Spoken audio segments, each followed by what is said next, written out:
Hello and welcome to another episode of Reporters Without Orders. This is the podcast where we talk about what made news, what didn't, and something that absolutely shouldn't have. And we are recording this podcast towards the very end of very interesting Delhi Assembly elections, literally a day before polling. And by the time this podcast will be out, we'll all know the results. And today, joining me in the studio to talk about Delhi elections is Sunil Kashyap, independent journalist from the Caravan. Hello Sunil, कैसे हैं आप? मैं अच्छा हूँ। क्या चल रहा है दिल्ली में? दिल्ली में तो दिल्ली की आबो हवा बड़ी प्यारी हो गई है। मतलब ये पूरा चुनाव जो था कि एक बड़ा मज़ेदार चुनाव रहा है कि दिल्ली के अंदर में एक ऐसा चुनाव था कि जिसमें कि कुछ भी ऐसा नहीं था जो कि ना हो। उसमें सारी चीज़ थी, उसमें जाति थी, उसमें क्षेत्र था, उसमें धर्म था, उसमें वर्ग था, उसमें अमीरी गरीबी थी, उसमें महिला पुरुष थे, उसमें यूथ वोटर थे, मतलब हर किसी को लिए। उसमें जो है ऑटो वाले थे, गिग वर्कर थे, उसमें जो है मजदूर थे, उसमें किसान भी है। मतलब ये कैसा सब टाइप की आइडेंटिटी। मतलब मुझे याद है आपसे मैं जब भी बात करती थी आप हमेशा बोलते थे ये ऐसा चुनाव है जिसमें सारा तड़का है। सारा तड़का इस पूरे तो आज हम अपने पॉडकास्ट में ये सारा तड़के के ऊपर बात करने की कोशिश करेंगे।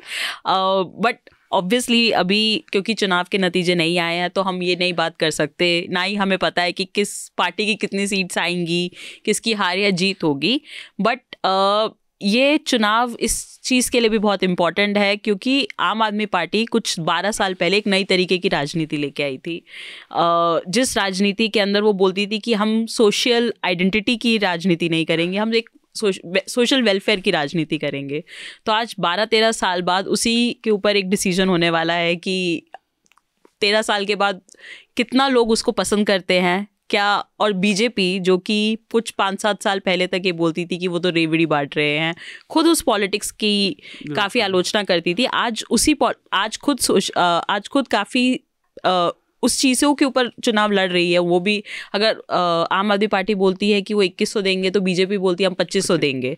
तो ये सब चीज़ें कर रही है, बट इसके अलावा भी वो बहुत सारी चीज़ें कर रही है। और सुनील ने उसके बारे में अपनी स्टोरी जो कैरावान में एक बहुत लॉन्ग फॉर्म स्टोरी है जो कि है बीजेपी स्ट्रैटेजी टू अनसेटल आम आदमी पार्टी इन दिल्ली। तो बीजेपी की इस बार की चुनाव की रणनीति पिछले दिल्ली चुनावों से कैसे अलग रही है, हम उसके ऊपर बात करेंगे। पहले तो सुनील, अभी जहाँ पे भी हम जा रहे हैं सब ये बोल रहे हैं, सबकी चिंता ये है, मतलब हम तो उन्हीं के बारे में बात कर सकते हैं जहाँ हम ज़्यादातर लोगों से सबसे मिलते हैं, कि बीजेपी इस बार ज़्यादा हिंदू मुस्लिम नहीं कर रही, एक बिल्कुल कम्युनल पॉलिटिक्स नहीं कर रही है। फिर दूसरा सब बोलते हैं कि बीजेपी में इस बार हमने मोदी की रैलीज नहीं देखी। आई थिंक मुश्किल से हमने 4 या 5 रैलीज देखी होंगी इन टोटल। फिर सब बोलते हैं कि बीजेपी के पास कोई सीएम का फेस नहीं है, कोई भी स्टेट लीडरशिप नहीं है, स्ट्रॉन्ग स्टेट लीडरशिप नहीं है। तो मतलब इस तरीके की काफ़ी बातें आ रही है क्योंकि ये आउटराइटली चीज़ें नहीं दिख रही हैं। तो फिर जब ये सब चीज़ें नहीं है और फिर भी हम बोल रहे हैं कि बराबर की टक्कर है, तो ऐसा क्यों हो रहा है?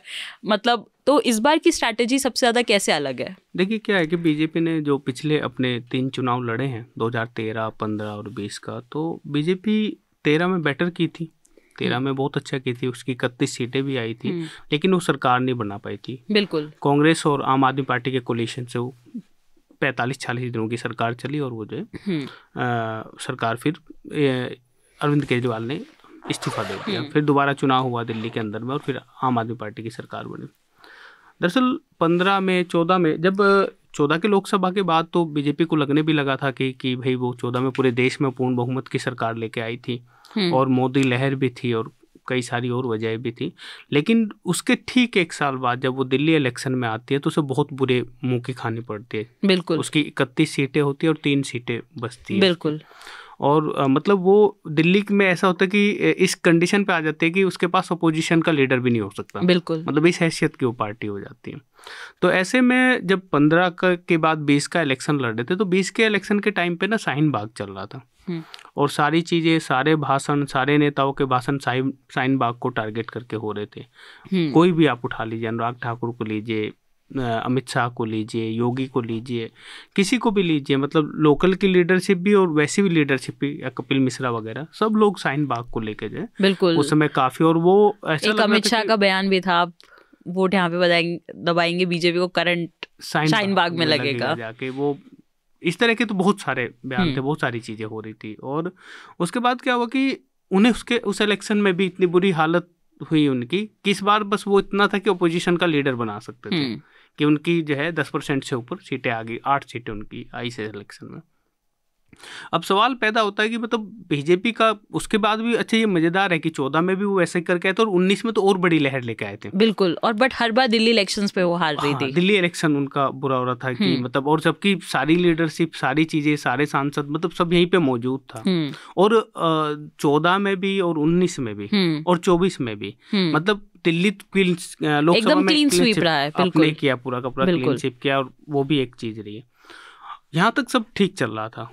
इसके बाद क्या है कि 22 में जब लॉकडाउन आता है, 20 के बाद में 20 के इलेक्शन के बाद में विधानसभा के कुछ दिनों बाद, सप्ताह भर बाद ही दंगे भी हो जाते हैं दिल्ली में, और उसमें कुछ चीज़ें होती हैं।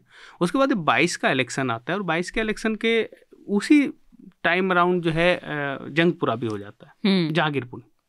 इसके बाद में चीज़ें जो है बीजेपी के लिए बहुत चिंताजनक होनी शुरू हो जाती है, क्योंकि वो म्यूनिसिपैलिटीज के इलेक्शन हार जाते हैं। और ये बहुत पहली बार हुआ था कुछ 15 सालों बाद। हाँ, नहीं 15 ज़्यादा है, ये ज़्यादा समय इसका म्यूनिसिपैलिटीज एमसीडी में। हाँ, अच्छा, मैं 15 साल से देख रही हूँ, वो काफ़ी समय पहले। और एक और भी है, दरअसल उसी टाइम में गुजरात में भी इलेक्शन हो रहा है। जब दिल्ली एमसीडी हो रही है तो गुजरात इलेक्शन हो रहा है, और बहुत अच्छा कर रही थी मतलब आम आदमी पार्टी गुजरात इलेक्शन में। और वहाँ पे क्या होता है कि वहाँ पे जो है उसी समय में उनके एक लीडर जो राजेंद्र पाल गौतम है, हालांकि वो दलित कम्युनिटी से आते हैं, और वो बौद्ध धर्म एक्सेप्ट करने जैसा एक वीडियो उनका वायरल होता है, जिसको कि वो जो है पूरा का पूरा वहाँ पे चला देते हैं गुजरात में, कि देखिए ये आया है इलेक्शन लड़ने और ये तो खुद हिंदू विरोधी है। तो उसका असर इतना होता है कि केजरीवाल, जो आम आदमी पार्टी वहाँ बहुत अच्छा करने जा रही थी, उनकी जो है चीज़ें थोड़ी रुक जाती है, लेकिन उसके बावजूद भी वो 13% वोट लाती है और 5 सीटें ले आती हैं। तो आप कह रहे हैं कि राजेंद्र पाल गौतम का एग्जिट आम आदमी पार्टी को गुजरात में भी महंगा पड़ा था? वो उसी समय पे वो हुआ था।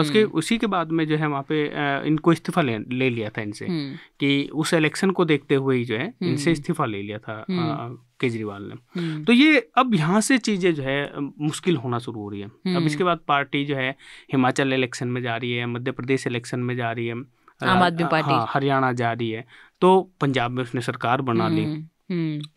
तो अब इस पार्टी का ग्रो हो रहा है, और पार्टी जो है नेशनल लेवल पे पार्टी बन रही है। और अभी भी आप देखिए, जैसे इस इलेक्शन में क्या हुआ कि इंडिया ब्लॉक के सारे लोगों ने किसको समर्थन किया?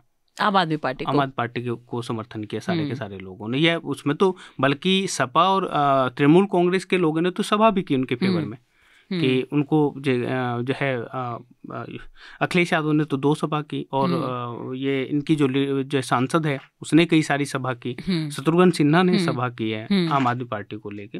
तो ये था कि मतलब वो एक चीज़ थी कि, और दूसरा एक उसी समय पे ये हो रहा था कि नीतीश कुमार सक्रिय हुए थे इंडिया ब्लॉक को लेके।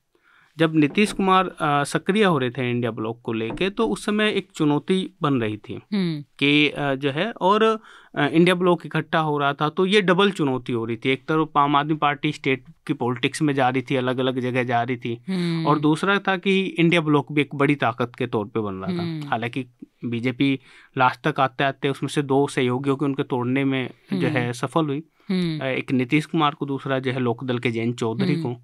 तो लेकिन ये था कि पॉलिटिक्स को लेके वो बहुत हो रहा था कि नहीं, अब जो है कि दिल्ली में भी कुछ अब सोचना पड़ेगा और बीजेपी को। अब आप देखिए 2022 के बाद से 23 में ये लोग जब आते हैं, तो यहाँ पे कुछ नए संगठन अपनी पार्टी के अंदर कुछ नए परिवर्तन करना शुरू कर रहे हैं।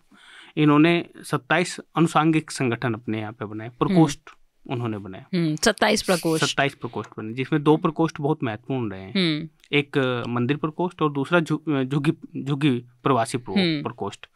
तो झुग्गी प्रकोष्ठ इनका और बुद्धिजीवी प्रकोष्ठ, इस तरह करके इन्होंने जो है 27 प्रकोष्ठ। और हम अपने ऑडियंस को बता दें कि ये जो प्रकोष्ठ है हर तरीके के अलग अलग वोटर्स सेक्शंस को, अलग अलग सोशियो इकोनॉमिक, अलग अलग बिलीव्स को केटर करने के लिए बनाए।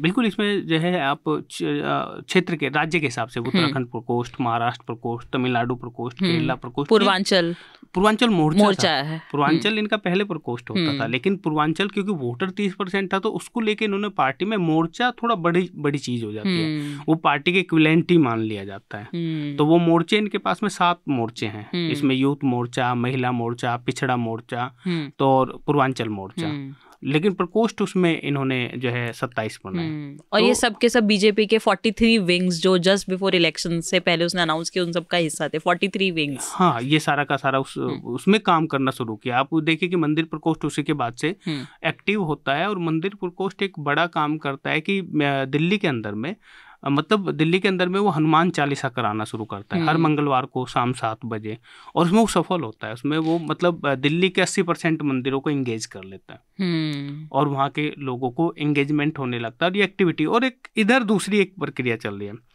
उसी के बाद आप देखेंगे कि लिकर घोटाले में जो है तमाम नेता आम आदमी पार्टी के जेल जा रहे हैं। यहाँ पार्टी के अंदर में शिथिलता आ रही है कि पार्टी का वर्क नहीं हो रहा, संगठन का वर्क नहीं हो रहा है। तो सारे लोग जो है कोई 6 महीने, कोई 9 महीने, कोई 1 साल, कोई 1.5 साल मिला के, सत्येंद्र जैन, मनीष सिसोदिया, संजय सिंह, अरविंद केजरीवाल, तो ये सारे लोग जो है जेल में हैं। और पार्टी की, क्योंकि जो लोग फैसले लेते हैं पार्टी को लेकर, जब वही लोग अवेलेबल नहीं है तो वो नुकसान होता है, बिल्कुल डिसीजन मेकिंग में नुकसान होता है, चीजें चल रही है। तो अब बीजेपी क्या है कि अंडर करंट अपना जो है, मतलब अंदर अंदर काम करना अपना शुरू कर देती है कि इन के माध्यम से उसको ये लगता है कि हमें कौन सा वोटर हमारे पास नहीं आ रहा है, और हमें किस वोटर को लेके आना। अब इन वोटरों के बीच में, जैसे इसने आप जिक्र कर रही थी पूर्वांचल मोर्चा का, बड़ा इंटरेस्टिंग है कि इन्होंने उनके साथ छोटे छोटे प्रोग्राम शुरू किए, बाटी चौका प्रोग्राम। और दरअसल जो है पूर्वी उत्तर प्रदेश में और बिहार में शिव चर्चा एक होती है, तो शिव चर्चा करानी शुरू कर दी कि लोगों के घर घर जाके जो है शिव चर्चा आप करा रहे हैं, जिससे कि उनका सवाल था सीधे सीधे कि पहले तो हम मिलेंगे, बैठेंगे, बात करेंगे, तो फिर कुछ राजनीति की बात करेंगे। क्योंकि पूर्वांचल के आए हुए लोग ज्यादातर आम आदमी पार्टी के साथ में थे। आम आदमी पार्टी में 12 विधायक भी पूर्वांचल के, जो बड़े बड़े नाम हैं, सौरभ भारद्वाज, गोपाल राय, संजय सिंह, मतलब ये सारे बहुत बड़ी लीडरशिप, अगर बड़ी लीडरशिप देखे तो पूर्वांचल से ही आती है। तो उस बीच में वो सारे काम कर रहे थे। और एक चीज़ और समझिए कि जैसे कि इन्होंने सचदेवा को जो है अध्यक्ष बना के पंजाबी वोटर को लेके, कि पहला इन्होंने जो बीजेपी ने जो किया कि हम पंजाबी वोटर को हमारा है। देखा जाए तो 2020 के इलेक्शन में वो सिर्फ तिवारी फेस था उसके पास, लेकिन सिर्फ एक पूर्वांचली फेस था, पंजाबी को वोटर को वो केटर नहीं कर रही थी। और उसी में दूसरा वोट अगर वो ऐड कर रहे थे तो उत्तराखंडी वोट ऐड कर रहे थे, क्योंकि आप पाएंगे आम आदमी पार्टी में ज़्यादा जो प्रतिनिधित्व है पूर्वांचल का है, और बीजेपी में उसी लेवल पे अगर कोई प्रतिनिधित्व है तो उत्तराखंड लीडरशिप का है। यहाँ पे उत्तराखंड वालों को इन्होंने ठीक दे, क्योंकि पूर्वांचल के बाद दूसरा अगर कोई नंबर है, बड़ा नंबर दिल्ली के अंदर में, तो वो उत्तराखंड के लोगों का है। तो ये एक तो वो है कि उसकी नंबरिंग क्या है, उसकी चीज़ें क्या है। एक दूसरी जो है मतलब यहाँ के लोकल के जो लोग हैं, जो यहाँ पे जाट है, गुज्जर है, त्यागी है, ब्राह्मण है, इनके बीच में अब एक खलबली शुरू हो रही है कि इनको लग रहा है कि भाई हमारा तो बहुत लंबे समय से कोई सीएम बना नहीं है, तो अब ये भी अपनी पंचायतें शुरू कर रहे हैं। और इनकी अपनी एक मांग, सबके अपने सीएम की डिमांड है। हाँ, अपने सीएम की डिमांड है। और ये एक बात हो रही है कि जो है कि हमारा एक कानून है, लाल डोरा कानून, आप उसको जो है खत्म करिए, क्योंकि अब खेती किसानी तो हो नहीं रही है, वो हमारी जमीन है, हम उसमें कॉलोनी बसा नहीं सकते। हमें बेचनी होगी तो पूरी कॉलोनी बेचनी होगी, जिसमें जो अथॉरिटी हमें कहेगी तो हम कर पाएंगे, या एमसीडी जो कह पाएगी हम वो कर पाएंगे। तो उसको वो एक उनकी बड़ी दिक्कत रही है, तो उसको लेके फिर एक काम करते हैं। और इसमें इंटरेस्टिंग है कि उसी समय में आप देखिएगा कि इनका ऑटो प्रकोष्ठ भी है। हाँ। ऑटो वालों को लेके भी ये काम शुरू करें कि ये एक सेक्शन है कि अच्छा ये अलग से एक वोटर है, यहाँ पे एक वोटर है। क्योंकि दिल्ली के वोटर के बारे में मतलब हम लोग एक बात करते हैं, तो आपसे तो कई बार उस पर बात हुई कि दिल्ली का वोटर ना कैशबैक वोटर है। आपने काफी बार मुझे बोला है, बिल्कुल, कि उसे कुछ कैश चाहिए और उसमें वो वोट करेगा। मतलब वो जो बचत वाला वोटर है, वो इमोशनल और इंटरेस्ट का एक वोटर बनता है। बीजेपी अब तक क्या करती थी कि पिछले 3 चुनाव उसने इमोशन पे लड़े। हाँ। उसने इमोशन, राम का इमोशन है, जातियों का इमोशन है, उस पर लेके वो काम करती थी, इंटरेस्ट पे वो काम नहीं करती थी। ये पहला इलेक्शन है कि जो आके कह रही कि हम कोई भी योजना बंद नहीं करेंगे, बल्कि उसमें कुछ बढ़ा के ही देंगे। और ये बहुत इंटरेस्टिंग है। मतलब एक तो आपने जो बात की कि इतने सारे प्रकोष्ठ हैं, लेकिन अभी जैसे आपने बताया कि एक तो उसका पूर्वांचल जो मोर्चा है और जो उसका मंदिर प्रकोष्ठ है, वो एक यूजुअल तरीके की कैंपेनिंग नहीं कर रहा है, मतलब जाके सिर्फ ये नहीं बोल रहा है, एक बोरिंग कैंपेनिंग नहीं कर रहा है कि देखिए बीजेपी ऐसी है, मोदी जी ऐसे है, नहीं, वो एक नए तरीके की कैंपेनिंग कर रहा है, जैसे कि जिसमें वो एक लिट्टी चोखा खा रहा है जाके। मैं भी कुछ बीजेपी के वर्कर से बात कर रही थी अभी कुछ दिन पहले, 3-4 दिन पहले, वो अब आज से नहीं कर रहे, वो मुझे बता रहे थे, अरे मैंने उनको कुछ 9-10 बजे फ़ोन किया, वो बोलते अरे नहीं अभी मैं बात नहीं कर सकता, 10 बज रहे रात के, क्योंकि अभी तो हमारा लिट्टी चोखा कार्यक्रम चल रहा है, हम सब पूर्वांचली मिलकर लिट्टी चोखा खा रहे हैं। तो फिर जैसे आपने बताया कि मंदिरों में हनुमान चालीसा करवाना, ये मैं एक झुग्गी झोपड़ी अभियान कवर कर रही थी बीजेपी का, तो इसके अंदर मैंने देखा कि बीजेपी क्या कर रही थी, बहुत सारे आपस में जितने भी झुग्गियां हैं उनके बच्चों के स्लम के रेस कंपटीशन करवा रही है। मैं जिधर रहता हूँ उधर उन्होंने क्रिकेट टूर्नामेंट कराया। बिल्कुल, मतलब अब कौन सोचेगा कि आपको एक रेस कंपटीशन करवाना है बच्चों का, या आपको क्रिकेट टूर्नामेंट करवाना है। तो जब मैंने उनसे पूछा आप ये सब क्यों करवा रहे हैं, तो उनके वर्कर ने मुझे बताया कि जनरली झुग्गी वालों में ना एक डर है, और जिसके बारे में केजरीवाल ने भी बोला कि देखिए बीजेपी आएगी तो आपकी झुग्गी खत्म कर देगी, आपकी झुग्गी तोड़ देगी, और वो केजरीवाल भी उसी डर को और मतलब एक तरीके से अपने वोट में कन्वर्ट, उसको एक वोट को स्ट्रांग रख रहे हैं, और वो सबसे स्ट्रांग वोटर भी है। तो बीजेपी के जो वर्कर्स हैं उन्होंने मुझे बताया कि अब वो डर को कैसे काबू करेंगे, आप डर को ये बना के काबू करेंगे कि हम अपनापन से, आपको वो डर के लिए आपको कोई नई स्कीम नहीं देनी है, आप डर के लिए ये नहीं बोल सकते देखिए अयोध्या में मंदिर बनाया है, बट डर को आप अपनापन से काबू में लाएंगे। तो उसके लिए वो रेस कंपटीशन करवा रहे हैं। फिर वो मुझे बता रहे थे, इनफैक्ट फोटोज भी दिखा रहे थे कि जब दिवाली के अगले दिन भाई दूज आता है तो बोल रहे हैं कि हमने जाके सब झुग्गी में सब औरतों से टीका लगवाया जाके, ये बताने के लिए देखिए हम आपके भाई हैं, तो आपके भाई आपकी झुग्गी कैसे तोड़ देंगे। तो ये इस तरीके की जो चीज़ें चल रही थी, आप भी मतलब ये पूरा था। जैसे कि आप देखेंगे कि किसी ने अंदाजा नहीं किया होगा कि पिछले जो है 1 महीने के अंदर में इन्होंने अगर सबसे ज़्यादा कोई सभाएं की हैं तो वो पूर्वांचल मोर्चा ने की है। बिल्कुल, जो पूर्वांचल स्वाभिमान सम्मान सम्मेलन इन्होंने किया है, और वो बहुत पॉकेट सम्मेलन थे जिसमें कि उन्होंने यूपी और बिहार की लीडरशिप को लगाया। उसमें बल्कि जो है बिहार के 2 डिप्टी सीएम लगाए, हाँ। और हरीश साहनी एक उनके कैबिनेट मंत्री है उसको लगाया, हरीश द्विवेदी एक विधायक सांसद रहे हैं उनको लगाया, बिहार यूपी से जो है दारा सिंह चौहान जो कि नोनिया समाज से आते हैं उनको लगाया, आशीष पटेल को लगाया जो अनुप्रिया जी के पति है और अपना दल के जो है कैबिनेट मंत्री है, और उनको लगाया, अपना दल से हैं। तो इस तरीके से उन्होंने क्या कि पॉकेट्स मीटिंग के लिए उस लीडरशिप को लगाया। जैसे कि राजस्थान के वोटर को लेके इन्होंने प्रेमचंद बैरवा को लगाया। एक प्रेमचंद बैरवा की रैली में तो हम भी गए थे अटेंड करने, आप और मैं, सीमापुर में। तो वो किस तरीके से और किन मोहल्लों में हो रही थी वो हम समझ रहे थे कि वो जो है दलितों का मोहल्ला था, और उसमें उनके समाज के लोग थे, और करीब वहाँ पे 2-2.5 हजार वोट थी उन समाज की। तो उसकी मीटिंग को वहीं पे जो है करना, ये लोकेट करना कि यहाँ पे किन लोगों की हम मीटिंगें लगानी है, वो जो पॉकेट्स मीटिंग हो रही थी। इवन आप देखिए कि लोकेश प्रजापति जो है किराड़ी के प्रभारी बनाए, बवाना के जो है नरेंद्र कश्यप बनाए, सीमापुरी के जो है सत्यपाल सैनी बनाए। तो वो ये समझने की कोशिश कर रहे थे कि हम एक तो किस कास्ट का वोट है। जैसे आप देखिए कि तमाम सीएम में अगर सबसे ज्यादा प्रभावी रैलियां इस बार रही है, योगी से भी प्रभावी अगर रैली रही तो ये हरियाणा के सीएम की रही है, क्योंकि सैनियों का वोट यहाँ पे थोड़ा प्रभाव करता है चीज, और एक सैनिक को टिकट भी दिया इन्होंने इस बार, एक सैनी महिला को टिकट दिया। तो ये सारी चीजें को वो बनाने की कोशिश कर रहे थे कि हम कैसे हमारे पास ये 39% वोट तो है, हम इसको कैसे 50% के टुकड़ों में लेके जा सकते हैं, और किससे हम कितना थोड़ा करके रीच सकते हैं वोट को, बिल्कुल थोड़ा कैसे खींच सकते हैं। क्योंकि अभी बाहर आप जाएंगे एज अ रिपोर्टर तो आप किसी से भी आम आदमी पार्टी के बारे में पूछ लेंगे, वो बोलेंगे नहीं उन्होंने स्कूल्स अच्छे दिए, उन्होंने हॉस्पिटल्स अच्छे दिए, तो आपको जाके डायरेक्ट एंटी इनकम्बेंसी नहीं दिखती है। लेकिन थोड़ी अगर नाराजगी है, उस नाराजगी को कैसे आपको वोट में कन्वर्ट करना है, वो इस तरीके के वोटर मोबिलाइजेशन से ही ये बात हो सकता है। आप सही कह रहे हैं। मतलब ये इस इलेक्शन को ना समझने की ये भी एक चीज है कि कहीं एंटी इनकम्बेंसी तो दिखती नहीं, बिल्कुल उस तरीके की नहीं दिखती है, मतलब कि जाके आप गुस्सा नहीं दिख रहा है लोगों का, मतलब और उसमें इतना वोट कैसे खिंच सकता है। बिल्कुल, और उसमें ये कैसे बोल सकते हैं कि कांटे की टक्कर आ रही है, क्योंकि वोट शेयर का डिफरेंस तो 15% का है। और वो जैसे वो जो उसका कैंपेन रहा आम आदमी पार्टी का कि दूल्हा कौन, हाँ, तो और उसमें भी बड़ा मजेदार इन सब ने किया।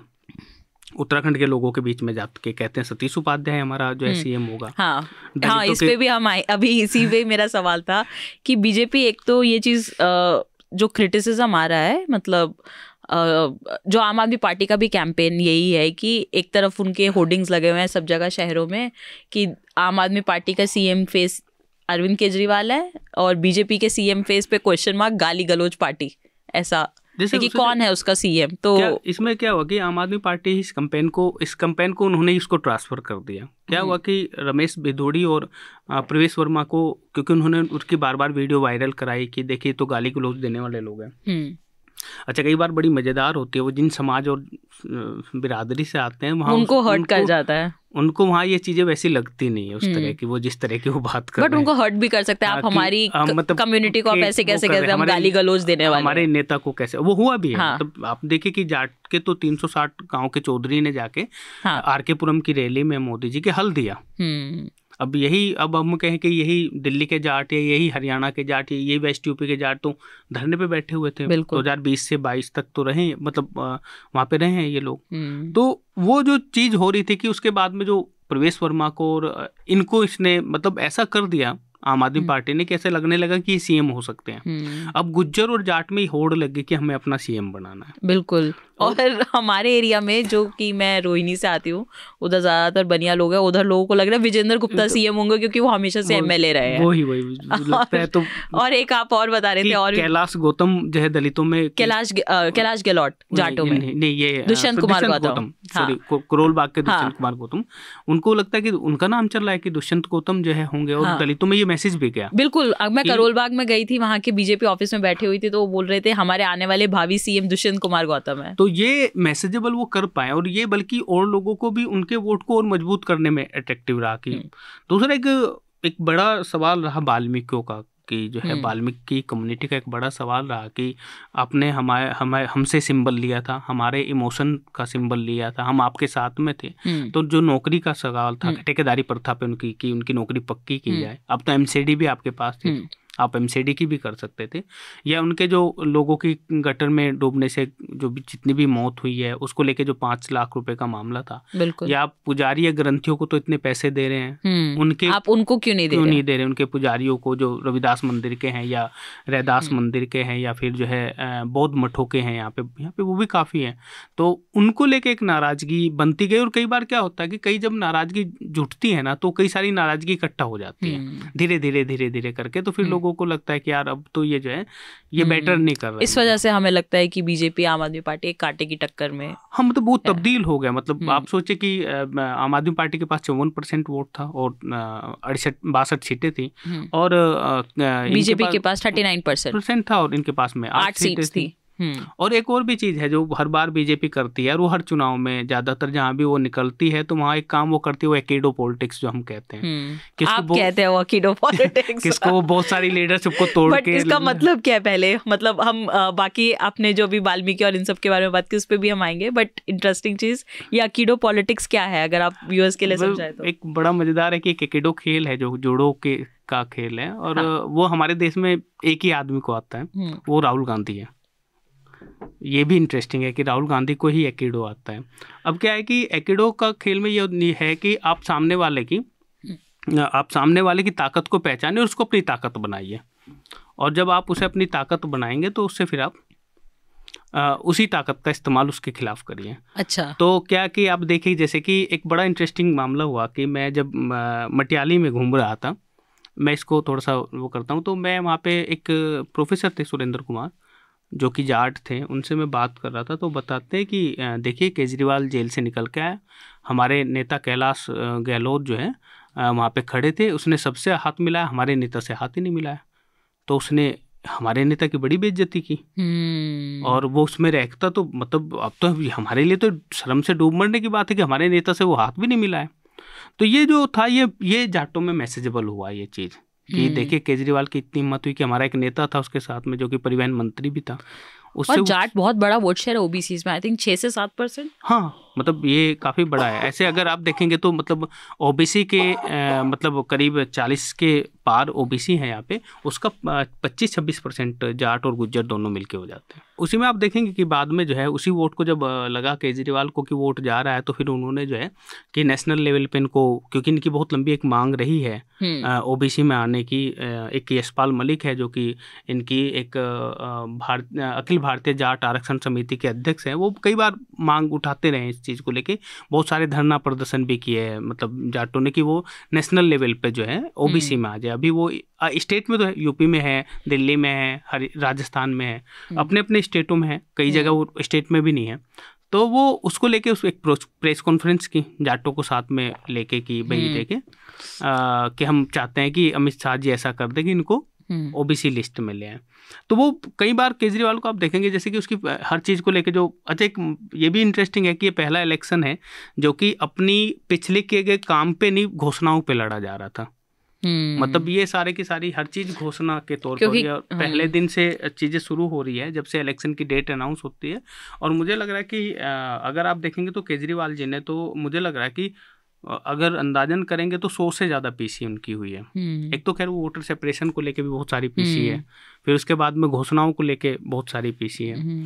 तो ये मतलब और ग्राउंड में उनका जो वर्कर था वो बहुत दिनों से दिख नहीं रहा था, उनके वॉलंटियर्स नहीं दिख रहे थे कि वो कहाँ गए, जो पहले लोग एकदम गलियों में झाड़ू लेके निकल जाते थे। ये एक चीज़ थी मतलब जैसे ऑड इवन स्कीम भी जब लागू होती थी पहले तब हर चौराहे पे दिखता था आम आदमी पार्टी के वॉलंटियर्स एक बोर्ड लेके खड़े रहते थे कि ये ऑड इवन चल रही है। दिल्ली सरकार ने, अरविंद केजरीवाल सरकार ने एक बड़ा स्टेप लिया है प्रदूषण को कम करने का, लेकिन अब वो ये सब चीज़ें नहीं दिखती हैं उस तरीके से। मुझे याद है कि एक सागर का ही स्टोरी है कैरावैन में 2020 का, जिनमें उन्होंने सब कम्युनिटीज़ के आम आदमी पार्टी के वॉलंटियर्स से बात की है कि क्योंकि आम आदमी पार्टी कभी भी किसी को एक आइडेंटिटी पॉलिटिक्स का तो प्रॉमिस नहीं करती है, तो वो कैसे वो लोग अलग अलग रिलीजन के अलग अलग कास्ट के लोग आके साथ में काम करते हैं, एक महीने का सबैटिकल लेके अपनी जॉब से आम आदमी पार्टी के लिए काम करते हैं। बट इस बार वही था कि जब भी हम आप ऑफिस में जा रहे थे तो वहाँ पे लोग खुद कंप्लेन कर रहे थे कि इस बार उस तरीके से हमारे पास वॉलंटियर्स नहीं है। जो पहले तो आम लोग भी, जैसे कि आप ऑटो वालों को पा जाएगी, ऑटो वाले मतलब ऐसे ही बिना कहे वॉलंटियर करते थे, या कोई भी आदमी मतलब सब्जी वाला, ठेले वाला, मतलब फल वाला, कोई भी मतलब जो है वॉलंटियर कर रहा था। बल्कि वाल्मीकि समाज अपने आप में एक वर्कर हो गया था। बिल्कुल। और इसी बात से हो गया था क्योंकि झाड़ू चुनाव चिन्ह है। बिल्कुल। इवन आप देखिए जब लोकसभा इलेक्शन लड़ने वो बनारस जाते हैं तो सबसे पहले चंदा वाल्मीकि ही उसको वहाँ पे देते हैं। ये बहुत इंटरेस्टिंग है केजरीवाल का झाड़ू चुनाव चिन्ह। मैं ने भी एक स्टोरी किया है छोटा सा वाल्मीकि समाज के ऊपर दिल्ली के अंदर। तो केजरीवाल 2013 की बात है जब केजरीवाल ने अपना पार्टी अनाउंस किया था, तब एक दिल्ली के अंदर मंदिर मार्ग पे वाल्मीकि मंदिर है जो बहुत इंपॉर्टेंट मंदिर है। वहीं पे महात्मा गांधी भी थे, उन्हें अपना महात्मा गांधी जी भी का 1 साल वहाँ पे उन्होंने बिताया था। फिर उसके बाद केजरीवाल, उसके बाद उनको ये बोल के एंट्री दी गई थी कि आप अगर अपनी पार्टी का चुनाव चिन्ह झाड़ू रखेंगे तभी आपको हम उस तरीके का समर्थन देंगे। तो फिर जब उन्होंने रखा तो फिर जब उनकी पार्टी बनी तो वहाँ के एक चीना महाराजा वाल्मीकि मंदिर के, उन्होंने केजरीवाल को बोला कि तुम्हारे कैबिनेट के अंदर एक हमारे ही समाज से एक मिनिस्टर बननी चाहिए, वो भी एक लड़की। तो उन्होंने राखी बिरला को अपना कैबिनेट मंत्री बनाया था, जिसकी वजह से केजरीवाल की पॉपुलैरिटी बहुत ज़्यादा बन गई वाल्मीकि समाज में। मतलब वो एक पूरा मतलब ऐसा नहीं था कि एकदम से उनको प्रॉमिस कर दिया गया था कि आपकी जो जॉब है वो कॉन्ट्रैक्चुअल से परमानेंट हो जाएगी, ऐसे कोई प्रॉमिसेस नहीं थे। बट वो उन लोगों ने मुझे बताया कि हमें पहली बार लगा कि हम लोगों को किसी पॉलिटिकल पार्टी ने झाड़ू का चुनाव चिन्ह लेके हमें इज्जत दी है। वो सम्मान का एक बड़ा सवाल जो आप हमेशा जिसको बताते रहते हैं। बिल्कुल, ये बहुत बड़ा। और इस बार जब मैं उनके पास गई तो उनका जो सबसे पहले उन्होंने जो चीज़ बताई वो ये बताई कि केजरीवाल ने 18,000 रुपये पुजारियों के लिए अनाउंस कर दिए, लेकिन हमारे यहाँ पे जब हमारे किसी मैनुअल स्कैवेंजर की सीवर में डेथ हो जाती है, मंगोलपुरी में अभी 2 डेथ हो गई, तो उन्होंने तब पैसे क्यों नहीं दिए और वो डेथ्स क्यों हो रही हैं। तो तब वो केजरीवाल मतलब उनका हमेशा से एक जो प्लस पॉइंट रहा है, जो सभी सर्वेज एनालिसिस में आया कि उनकी कभी भी जो भी स्कीम्स थी वो कभी भी कास्ट या रिलीजन या जेंडर अलोंग के लाइंस पे डिस्क्रिमिनेट नहीं करती थी। वो औरतों के लिए एक फ्री बस राइड थी, बट ऐसा कभी नहीं था कि एक औरतों के लिए हम कैश ट्रांसफर स्कीम दे देंगे, जिसकी वजह से सब कम्युनिटीज़ के लोग एक अम्ब्रेला पॉलिटिकल पार्टी के अंडर आ पाते थे। बट जब आप एक कम्युनिटी के लिए एक तरीके की स्कीम दे रहे हैं बट फिर आपका दूसरी कम्युनिटी आपसे नाराज़ हो जाती है। तो इस बार मैंने देखा कि वो वाल्मीकि समाज में बहुत बड़ी मतलब ना एक नाराज़गी थी। अब वो कितना वोट में बनता है वो तो हमें 8 को पता चलेगा कितना बड़ा वो नाराजगी होती है। बट वाल्मीकि बहुत बड़ा नंबर है दलितों में, क्योंकि 17% तो दलित है, उसके अंदर वो कुछ 6% वोट शेयर है, उनका बड़ा नंबर है। बिल्कुल। बल्कि और भी है, इसमें और भी था कि दलित वोटरों में भी एक थोड़ा सा वो हुआ कि कई बार बात होती है कि दलित वोट दो जगह ज्यादातर होता है, एक वो झुग्गी का वोटर है, हाँ, दूसरा वो जो है बस्ती का वोटर है। और बस्ती में जो जातियां हैं, दरअसल वो उनका जो प्रोफेशन रहा है वो थोड़ा मेहनत करके खाने वाली जाति है। कि उसमें आप जाटव ले लीजिए, रैदासिया ले लीजिए, बेरवा लीजिए, वाल्मीकि लीजिए, पासवान लीजिए, खटीक लीजिए, मल्ला लीजिए, और इस तरह यहाँ पे कई सारी कम्युनिटी है। अब बस्ती के वोटरों में जाएंगे तो बस्ती के वोटर में यहाँ की जो दलित नोमैडिक जाति है और मुस्लिम नोमैडिक जाति है, वो दोनों ही मतलब जो है बस्ती में मिलेगी, आपको झुग्गी में मिलेगी, सॉरी। वो झुग्गी के जो है कि आप देखिए बंजारा है, सपेरा है, नट है, सांसी है, और उसके बाद में जैसे कंजर है मुस्लिमों में, तो इस तरह की जो नोमैडिक जातियां हैं वो वहाँ पे हैं। तो और उनका क्या है कि उनका प्रोफेशन ज़्यादातर ये है कि वो कोई खेल दिखाते हैं या कुछ करके जो है मांग के फिर उनका खाने का वो है। तो अभी क्या है कि कई बार ये होता है कि ये भी सेंटिमेंट आता है कि हम तो थोड़ा मेहनत करके खा लेंगे, अगर हमें थोड़ा आप मतलब वो देंगे, हमारे बच्चों को नौकरी देंगे, चीज़ें देंगे, हम तो हमें ऐसे नहीं चाहिए, मुफ्त में उस तरह का चीज़ें नहीं चाहिए। तो ये सारी चीज़ें। और दूसरा जैसे दलितों की लीडरशिप में राजकुमार आनंद चले गए, राजेंद्र पाल गौतम चले गए, उधर संदीप वाल्मीकि चले गए। आपने जो वादा किया था राखी बिरला के लिए वो आपने किया नहीं। बिल्कुल। तो वो मतलब वो एक बार पूरा हुआ, उसके बाद उनकी नाराजगी ये थी कि आज जब टेबल पे आम आदमी पार्टी कहीं पे भी जा रही है तो उनके पास सौरभ भारद्वाज है, उनके साथ अदिति है, उनके साथ सारे अपर कास्ट है, राघव चड्ढा है, लेकिन उनमें से एक भी दलित लीडर नहीं है। बिल्कुल। कोई राज्यसभा में आपने दलितों पिछड़े को उस तरह नहीं भेजा, तो आप उसे उम्मीद करें कि भाई गुज्जर आपके साथ आ जाए या जाट आपके साथ आ जाए, तो आपकी जो यहाँ राज्यसभा की सीटें थी वो नहीं। अब बल्कि ये इसमें भी इंटरेस्टिंग है कि जब बीजेपी अपनी रणनीति पे काम कर रही थी, आप देखिए कि एक पूर्वांचल लीडर का टिकट छोड़ के बाकी उसने टिकट अपने बदल दिए थे। और जबकि उसने अपनी जो दलित भी लीडरशिप थी वो लोकल की दिल्ली की लीडरशिप को लेके आते हैं, योगेंद्र चंदोलिया को। और योगेंद्र चंदोलिया को जब वो लगाते हैं पूरे इसमें दलितों में, और वो बहुत कम मेहनत करते हैं, बिल्कुल, जबकि वो रैगर समाज के और उस समाज के लिए या उस तरह के जितने भी जैसे रैदास या मोची है या बैरवा है, बिल्कुल, उनका भी नंबर जोड़ के 4-5% हो जाता है। तो क्योंकि वो जो उसका जो चंडोलिया जी है, मतलब अगेन वही, मतलब हम जैसे आप बोल रहे हैं कि उनका नंबर बड़ा हो जाता है क्योंकि वो रेगर जो समाज है वो दलितों में भी माइनॉरिटी है दिल्ली में। मतलब 17% अगर हमारे पास दलित वोट शेयर है तो उसके अंदर 7-8% तो आपका जाटव है, 6-7% आपका वाल्मीकि है, अब जो भी 3-4% है उसमें से रेगर है। तो मैं जब इनका इम्पैक्ट जो आप बता रहे बिल्कुल सही है, जब मैं ग्राउंड पे जा रही थी तब लोग बोल रहे थे कि इससे पहले चंडोलिया जी अभी MP बने, उससे पहले वो सिर्फ एक मेयर रहे हैं, और नॉन जाटव दलित के अंदर उनका बहुत बड़ा इम्पैक्ट था, क्योंकि उनको ये लग रहा था कि अगर रेगर समाज से MP बन सकता है तो हमारे समाज से भी एक MP बन सकता है। नहीं, जैसे इससे पहले थे हंसराज हंस वाल्मीकि समाज से, हाँ, बट लेकिन दरअसल वो एक अलग फिगर थे, वो उस तरह की, क्योंकि वो एक अच्छे गायक थे, हाँ, तो उनकी वो पॉलिटिकल आदमी नहीं थे। हाँ, लेकिन बट चंडोलिया जी बहुत सारी जनसभाएं कर रहे हैं, मतलब उन्होंने नुक्कड़ सभा करी है। देखिए जैसे यही एक चीज हो जाती है, जैसे यही आया कि दलितों को किसी को नहीं बैठा, और योगेंद्र चंदोलिया हर PC में है, बिल्कुल, और इंडिपेंडेंट PC भी। अभी एक रीसेंट पॉडकास्ट भी हुआ जिसके अंदर वीरेंद्र सचदेवा थे और विनय सहस्त्रबुद्धे के साथ जो हुआ है उसके अंदर चंडोलिया भी थे। मतलब ऐसा है कि चंडोलिया जैसे जो नेता है उनको बहुत ज्यादा मीडिया अटेंशन नहीं मिलेगा, हाँ, बिधूड़ी की तरह, हाँ, या परवेश शर्मा की तरह, क्योंकि वो ऐसे बयान नहीं देते।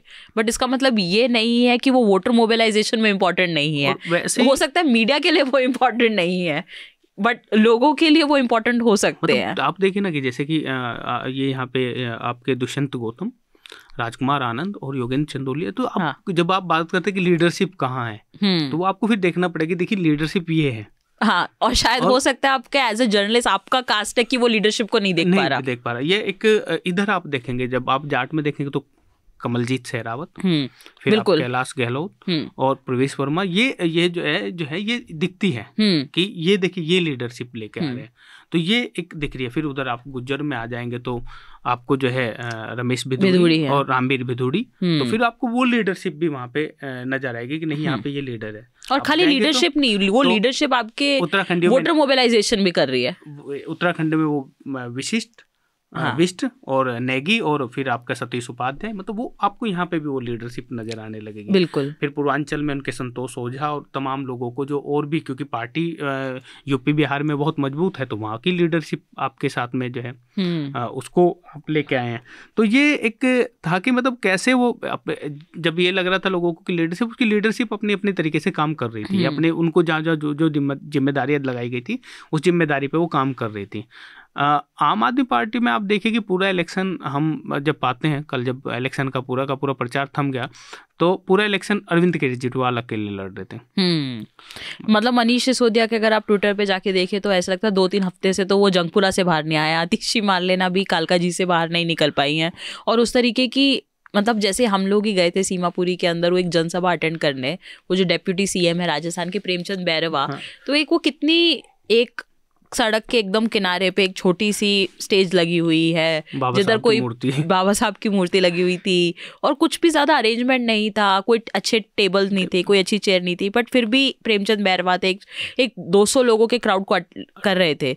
लेकिन आम आदमी पार्टी में ये चीज सिर्फ और सिर्फ केजरीवाल करते हुए दिख रहे हैं। ऐसा ही नहीं, मतलब आप ये तो और भी थोड़ा सा अगर हम कहें तो ओपन मीटिंग थी, उसके बाद जो घरों पे जो उसके बारे में तो अभी तक आई थिंक वो कहीं कवर ही नहीं हुई है, वो कवर नहीं हुआ। और उसके पहले भी जैसे इनका किसी ने कवर नहीं किया कि ओबीसी मोर्चा ने कितनी सारी मीटिंगें की है। ओबीसी मोर्चा ने इसके ऊपर तो आपका स्टोरी है पूरा, कम से कम 40 बिरादरियों की मीटिंग की, जिसमें कि आप नामदेव, दर्जी, लोहार, बढ़ई, छिम्पी, प्रजापति, राजभर, नोनिया, कुर्मी, गुज्जर, जाट, यादव, ऐसी मतलब तमाम जातियों की उन्होंने जो है मीटिंगें की। और एक अच्छी चीज़ क्या थी रही कि उस मीटिंगों की कि मतलब उसमें क्या है कि उसकी लीडरशिप को बुलाया, मतलब जो है जैसे इन्होंने पाल और गडरियों की जिसमें कि यहाँ पे अगर हम देखें तो अगर कोई बड़ा ऑटो ड्राइवरों का नंबर है तो पाल गडरिया समाज का है, उसमें इन्होंने एसपी बघेल को बुलाया। एक और बताता हूँ कि हिंदू दर्जियों की मीटिंग हुई जिसे आप नामदेव बोलते हैं, उसमें इन्होंने यहाँ के जो इनके कैबिनेट मंत्री है रणधीर गंगवा हरियाणा के, उसको चीफ गेस्ट बुलाया, वो उस कम्युनिटी से आते हैं। तो अब आप क्या कर रहे हैं कि किस तरीके से आप जो है उसे कर रहे हैं। प्रजापति करे तो आप लोकेश प्रजापति को लेके आ रहे हैं, आप जो है सैनियों में तो सत्यपाल सैनी को लेके आ रहे हैं, या जो है अपने ये जो सीएम है सैनी साहब, इनको आप जो है कर रहे हैं। तो वो चीजें हैं कि कैसे उस कास्ट के लोगों के बीच में उसकी लीडरशिप को लेके जाना और उस वोट को हम कैसे लेके आएंगे, तो उसमें वो पूरी प्लान कर रहे हैं उसको लेके। सो ये सब एक तरीके से इस बार बीजेपी के प्लस पॉइंट्स बहुत बड़े रहे हैं। और मतलब ये कह देना कि दिल्ली का इलेक्शन है, ये तो एक मेट्रोपॉलिटन सिटी है, इधर तो कास्ट काम नहीं करती, आई थिंक ये तो खैर वो कई बार क्या होता है कि वो इसका मतलब है कि आपने बसपा को यहाँ नजरअंदाज किया, क्योंकि बसपा यहाँ 15-14% वोट पाती रही है। बिल्कुल 2000 आई थिंक 9 तक था, मतलब हाँ 9 तक उसके पास, 9 के पास उसमें सीट भी थी उसके पास, 8 वाले इलेक्शन में उसके पास सीटें थी यहाँ पे। 8 वाला 9 नहीं 8 वाला 8 की उसमें जो है सीटें थी। तो वो वोट किसका था?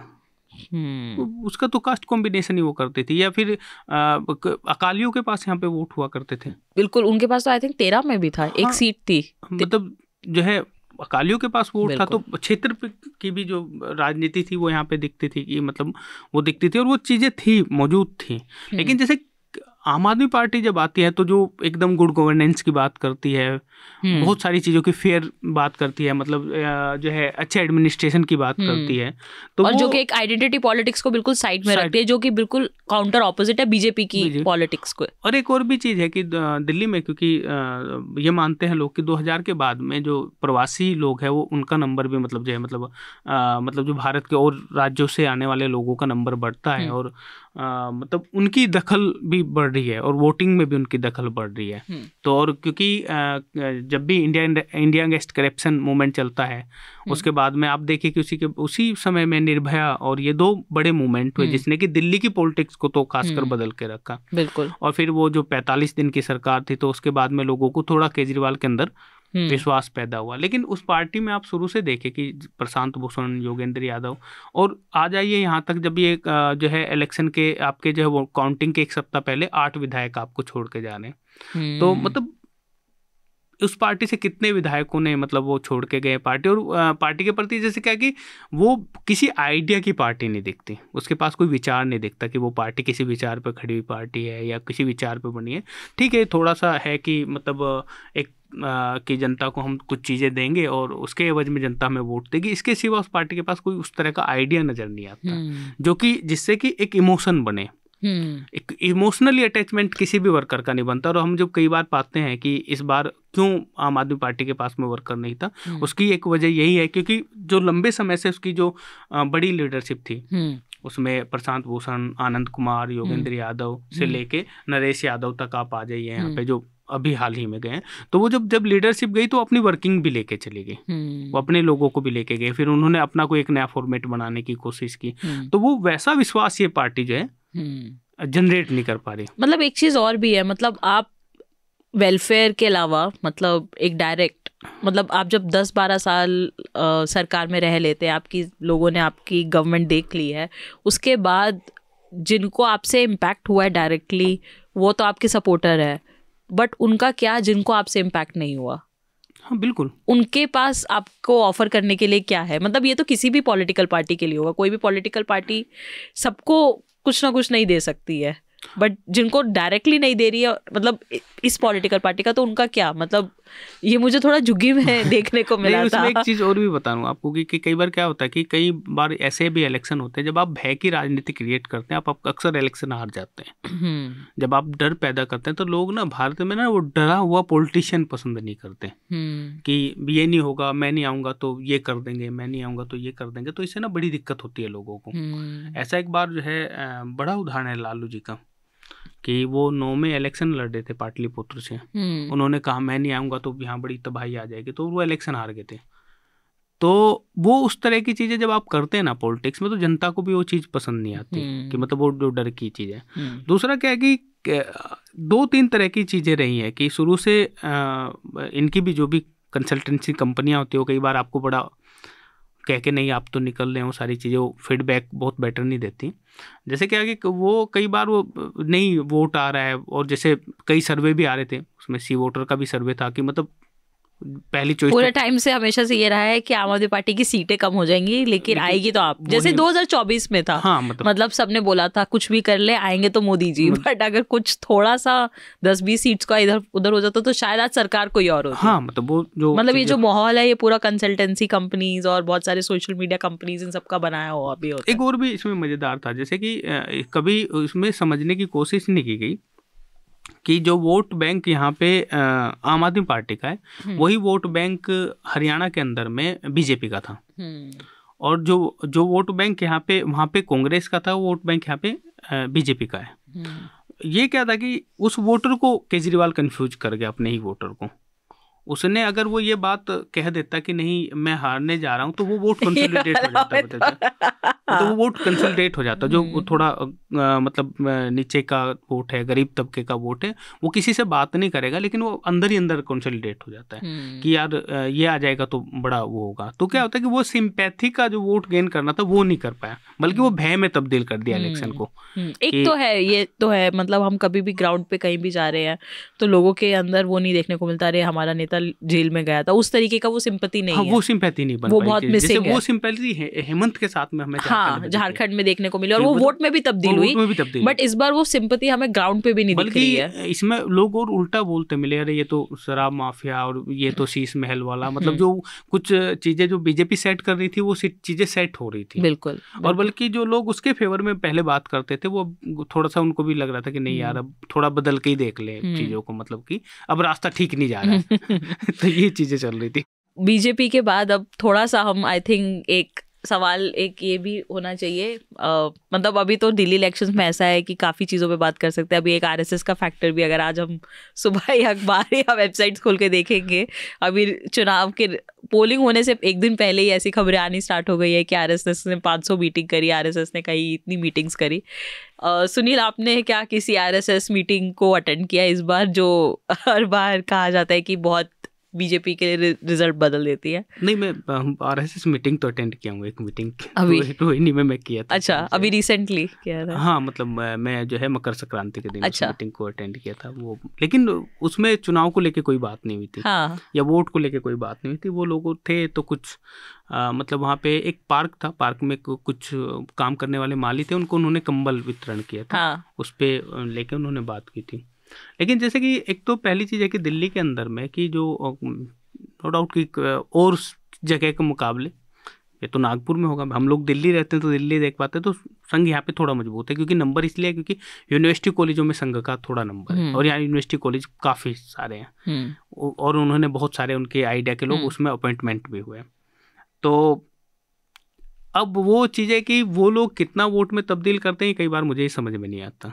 हाँ। कि मैं कभी ये चीजें और मैं देखिए बट संघ तो यहाँ पे 30 साल से मौजूद है ना, बट 30 साल से तो भाजपा की सरकार नहीं बनी।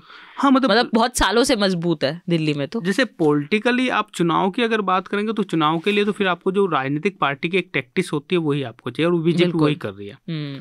उसमें वो क्षेत्र भी दिखाएगी, उसमें वो कास्ट भी दिखाएगी, उसमें वो वर्ग भी दिखाएगी और उसकी जो वर्किंग भी है वो बीजेपी में उसी तरीके से आएगी। लेकिन प्रॉब्लम क्या है कि जैसे कि हमेशा ये मान लिया जाता है कि ये बीजेपी क्योंकि संघ आइडिया की पार्टी है तो वो ये मान लिया जाता है कि वो जो सारे काम कर रहे हैं वो उसके अंदर उसको जो ये ताकत आ रही है, उसको जो ये रोशनी आ रही है सारे काम करने की, इसको ये जो है ये दीप संघ का जला हुआ है उसके अंदर। तो ये वो एक बात है। और फिर तो क्योंकि दरअसल ये एक इंटेलेक्चुअल वॉर भी है, ये संघ पे ज्यादा लिखने की इंटेलेक्चुअल वॉर है कि वो भी इधर भी एक इंटेलेक्चुअल है इधर भी एक इंटेलेक्चुअल, तो उसको कुछ थोड़ा ज्यादा ही चीजें चलती है होती है। नहीं बट इस पे मुझे भी थोड़ा लगता है कि मैंने भी कुछ 2 मीटिंग्स अटेंड करी थी बाय चांस। मतलब मैं किसी बीजेपी वर्कर से मिलने गई थी, उन्होंने बोला ये मंदिर में आ जाइए, इधर अभी एक संघ की मीटिंग चल रही है, आपको वो अटेंड करवाते हैं। तो वो अटेंड की थी। उसके अंदर उन्होंने डायरेक्ट वही पॉलिटिक्स की तो कुछ बात नहीं की थी। उन्होंने बोला था बट ये चुनाव हमारे लिए बहुत इंपॉर्टेंट है और वो बोल रहे थे युधिष्ठिर को झूठ भी बोलना पड़े तो वो बोलेगा क्योंकि ये चुनाव जीतना चाहिए,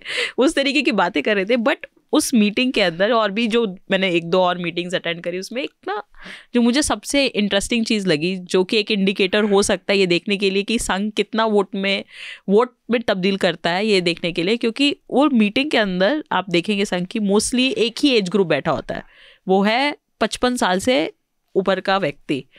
और उसमें से अगर वहाँ पे 50 लोग बैठे थे तो उसमें से 45 की एज 55 प्लस थी, कोई भी यंग नहीं बैठा था।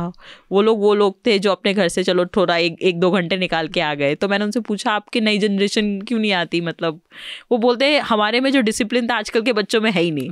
तो आजकल वो बोल रहे थे शाखा तो खुल रही है लेकिन शाखा में जा कोई नहीं रहा है दिल्ली के अंदर एक तबका। तो मैंने बोला आप मैसेजिंग कहाँ तक पहुँचाएंगे, कहते कोई बात नहीं घर वालों की वोट तो लेके आएंगे।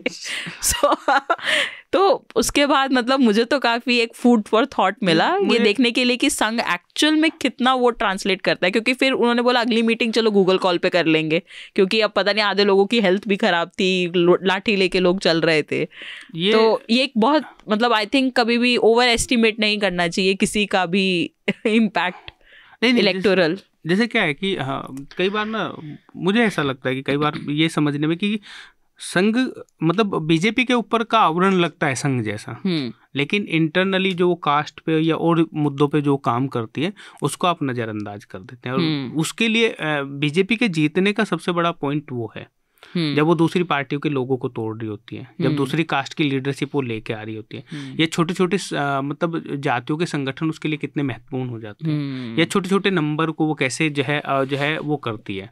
अब वो अगर वो हिंदू दर्जी खोज रही है, अगर वो लोहार खोज रही है, अगर वो जो है प्रजापति खोज रही है, तो अब आप समझिए कि ये वो देख लीजिए ना कि उसी दिन जो है इलेक्शन जिस दिन घोषणा होती है तो वैष्णव जो है कुलियों को लेके एक बात कर रहा है, ऑटो जो है स्टैंड को लेके एक बात कर रहा है, या उसी दिन जो है बल्कि अश्विनी वैष्णव ने तो खुद क्या कहते हैं रेलवे स्टेशन जा के प्रचार किया इस चीज का कि हमारी सरकार आने पे तो ये वो मिलेगा। पता नहीं कि कुली कितना वोट होगा पूरी दिल्ली के अंदर, आप समझिए कि उसे पता है कि ये नंबर भी हमें थोड़ा बढ़ाना है। या फिर आप सोचे कि शिवराज सिंह चौहान किसानों की मीटिंग कर रहा है, उसी जैसी घोषणा हो रही है और वो बोल रहा है कि जो किसानों का लाभ मिल रहा था वो दिल्ली के किसानों को नहीं मिल रहा है। बिल्कुल। तो वो उन सेक्शनों को पकड़ने की कोशिश में है यहाँ पे। मतलब आप जो है अगर दारा सिंह चौहान को आप लगा रहे हैं जो कि कैबिनेट मंत्री है योगी सरकार के, और नोनियाओं का कितना वोट होगा, इसका मतलब आपको पता है कि नोनियाओं का वोट कहाँ कहाँ है। उसकी पूरी मीटिंग जो है संगम विहार और द्वारका में आपने लगाई। मतलब आप जा रहे हैं, मतलब आपको ये बात पता है कि कहाँ पे कौन से लोग रह रहे हैं और किन के बीच में हमें बैठना। ये वो जागरण पार्टियाँ हो रही है और जागरण पार्टियों में ये मैसेजेबल हो रहा है कि आप खाटू श्याम के का जो है जयकारा लगाइए और कसम खाइए कि आप बीजेपी को वोट करेंगे। तो वो उस तरह की चीज़ें चल रही है या शिव चर्चाएं चल रही है, जो कि हम लोगों ने बिल्कुल एज मीडिया हाउसेज हम इन सब चीज़ों को बिल्कुल इग्नोर कर देते हैं और हम लोग मोदी, योगी और इन सब की रैलीज तक सीमित रह जाते हैं। ये एक देखना पड़ेगा कि वो पार्टी जैसे वो उसके जो सांगठनिक वर्किंग है और वो कितने संगठनों और कितने फॉर्म में एक साथ में कर रही है, ये एक समय में कितनी मीटिंगें दिल्ली में उसके अंदर चल रही होगी। इस तरह तो वो तो कह रहे हैं कि अगर वो, क्योंकि मीटिंगों को देखने का जो प्रारूप है वो तो संघ जैसा ही लगता है, तो वो अगर वो 5,000 लिख रहे हैं मतलब कम लिख रहे हैं, क्योंकि दिल्ली में ये मीटिंगें 5 लाख से ज्यादा हो गई होंगी, उन्हें तो 5 लाख लिखना चाहिए, क्योंकि हर जगह मीटिंग हो रही है, मतलब कहीं पे भी पॉकेट्स उनका हर वर्कर लगा हुआ है। ये मोदी आज कह रहे हैं कि भाई आप जो है एक वर्कर 5 वोट बिल्कुल लास्ट। और मतलब हम लोग जब सवाल उठाते हैं कि एज मीडिया भी कि बीजेपी के पास स्टेट लेवल लीडरशिप नहीं है, तो कहीं ना कहीं हम उसके वर्कर को अंडर एस्टिमेट कर रहे हैं। हम ये नहीं समझ रहे कि उसका वर्कर किस तरीके से वोट लेके आ रहा है, हम मतलब वो किस तरह से काम, मतलब शायद हमें उनको भी फॉलो करने की जरूरत है कि वो लोग किस तरीके से प्रचार करते हैं और किस तरीके से किसी पार्टी के अगेंस्ट एंगर को वोट में तब्दील करते हैं। अच्छा, बड़ा मजेदार है कि जब वो कास्टों की मीटिंग करते हैं वो कोई भी घोषणाएं नहीं करते हैं। हाँ, ये मैंने भी देखा था। मतलब जैसे वाल्मीकि समाज के ऊपर जब मैं स्टोरी कर रही थी, तो बीजेपी के जो लोकल वहाँ के डिस्ट्रिक्ट के लीडरशिप है, उन्होंने बोला कि आज से पहले हमारे वाल्मीकि समाज के अंदर लोग वर्कर बनने के लिए भी तैयार नहीं होते थे बीजेपी के लिए, क्योंकि वो लोग आम आदमी पार्टी को इतना पसंद करते थे।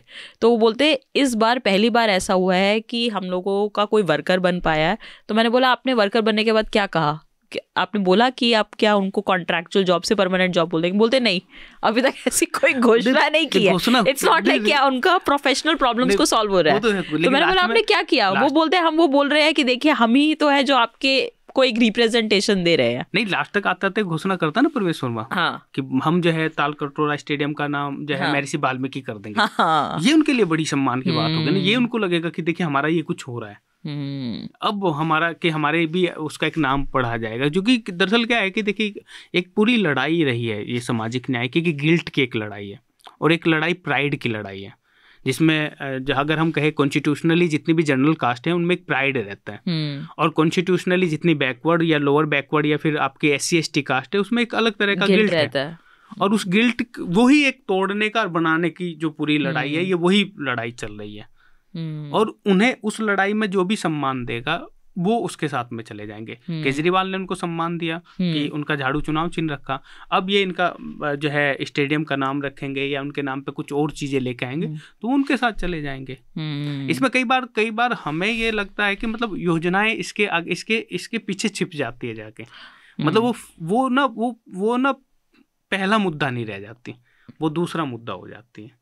और कई बार यही होता है कि यार ये सब तो इतना बेटर चल रहा था, बसें भी फ्री थी, बिजली भी जा रही थी, 24 घंटे बिजली आ रही थी, इस तरह की, तो फिर कैसे टक्कर का चुनाव हो गया, कैसे हो गया? और बीजेपी तो वैसे कोई वादे, मतलब पिछले 2 इलेक्शन में तो 3 इलेक्शन में तो किए नहीं, एकाएक उसने ये भी रणनीति बदली और उसमें धर्म का भी मुद्दा बदला, उसने जो है बिजली ये जितनी भी सुविधाएं थी उसका मुद्दा बदला, उसमें बल्कि ऐड किया कि हम 2100 की जगह 2500 और उसकी भी मैसेजिंग वो 3 महीने से मतलब मैनिफेस्टो में तो अभी आया है, लेकिन 3 महीने से उसका वर्कर ग्राउंड पे घर घर जाके ये बोल रहा था कि आप चिंता मत कीजिए, आम आदमी पार्टी की स्कीम्स को बंद नहीं किया जाएगा, क्योंकि उसको पता है कि उस स्कीम्स का जो इम्पैक्ट है वो वर्कर तोड़ना कितना मुश्किल है। बिल्कुल। तो उसको वो भरोसा जीतने के लिए वो 3 महीने से काम कर रही थी। नहीं, वो पूरा का पूरा ये वो आप ही बता, मतलब जो है कि वो जो उनके घर से रोटी लेने का झुग्गी, हाँ, झुग्गी के अंदर ये सब वो जो है था, उसके ऊपर तो आई थिंक हमें एक अंदर पॉडकास्ट चाहिए कि किस तरीके से वोटर मोबिलाइजेशन हुआ है, कितने नए तरीकों से किया, और किस तरीके से आपके लोगों ने बीजेपी को एंड मोमेंट में ज्वाइन किया, स्टार्टिंग फ्रॉम कैलाश गहलोत। हाँ, उन्होंने किस तरीके से ज्वाइन किया और अभी फिर 8 विधायक गए, उससे पहले 700 वर्कर्स तो बड़ा मजेदार है कि वो किस तरीके से उसको 15 अगस्त का झंडा वो फहराता है। हाँ, केजरीवाल जो है चिट्ठी लिखते हैं LG को कि अतिशी को दिया जाए, लेकिन वो जो है अतिशी को न देके तो कैलाश गहलोत का नाम करता है, और क्योंकि वो पावर LG कैलाश गहलोत को चुनते हैं, उसके पावर उनके पास में थी। हाँ, कि जब CM जो है अरविंद केजरीवाल जेल में होते हैं उस वक्त, और अब ये होता है कि इंडिपेंडेंस डे पे CM ही झंडा लहराते हैं, तो अब वो नहीं है, तो उन्होंने बोला, आम आदमी पार्टी ने बोला अतिशी को चुनना चाहिए, LG को रिक्वेस्ट की, LG ने उनकी रिक्वेस्ट को एक्सेप्ट नहीं किया और उन्होंने कैलाश गहलोत को चुना।